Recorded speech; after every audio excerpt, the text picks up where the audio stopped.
Okay, so here's the deal.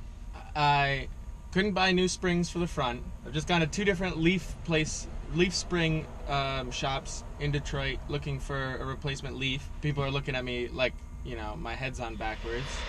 You've got to have a trailer leaf laying around, that would be fine. Like, really, you know, super low weight. Maybe that's the problem, too low of weight. All these leaves have like 5 or 6 layers, and mine only has 2 of like thinner steel than anything else I've seen. I'm gonna have to load up the car, put someone in the passenger seat, and see what's gonna happen if we end up rubbing. And I might end up just rolling out the fenders, you know, quick and dirty, get a couple different pipes, roll them out so that at least, you know, I don't wear my tires away.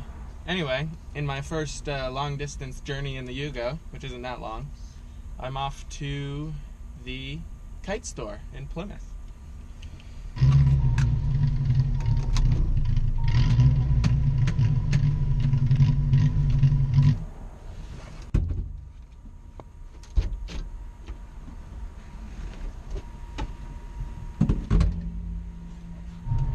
Good news though, appears to be no gas actually leaking from the tank. It's all just the gas that I spilled in the back of the car earlier. Okay, so that was interesting. I don't know if you can see. There was just a railroad crossing down where there was fences across the railroad tracks, like clearly not in service. So I'm not really sure why the gates were down, but you know, it's Detroit. Stuff like that happens. Instead of going to a spring shop, I really should just be going to one of these junkyards and picking up a leaf off of an old like Tahoe or Suburban.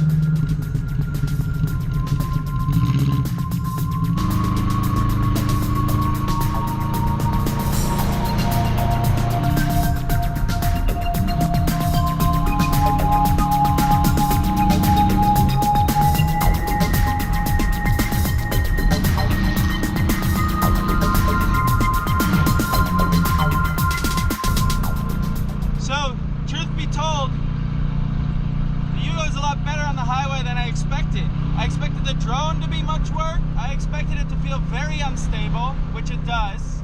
So I guess that is as expected. I have no problem keeping up, not passing too many people, but I can keep up.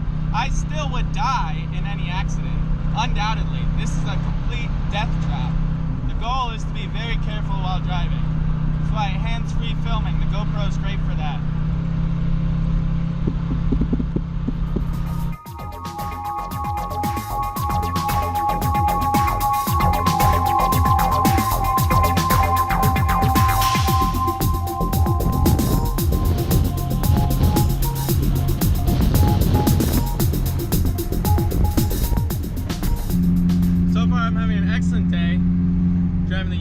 Just spent like multiple hours in the kite shop talking to John Trenopole, who is a kite wizard.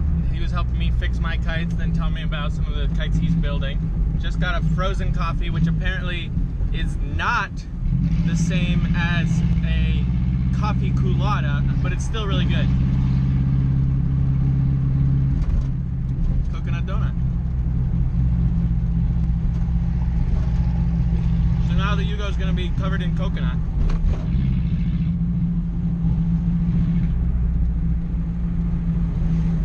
Damn, this frozen hot coffee or frozen coffee is not staying frozen. It's expensive too, more expensive than a culotta. I would argue it's actually a little tastier, but I think it's because they don't.